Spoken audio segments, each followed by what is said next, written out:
Dakota State Auditor is calling out a taxpayer-funded grant program, saying it's not effective.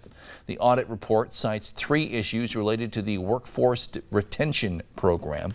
The audit found ineligible caregivers received money, and some businesses didn't pay employees with the grant money they did receive. More than $7 million in state taxpayer dollars were used in all for the grant program, not all inappropriately. However, the audit showed there was no way to measure the program's success, even though a third party was paid nearly $200,000 to do so. The audit also uncovered issues with safeguarding controlled substances, the state hospital, and removing children from extreme abuse situations within a mandated time frame.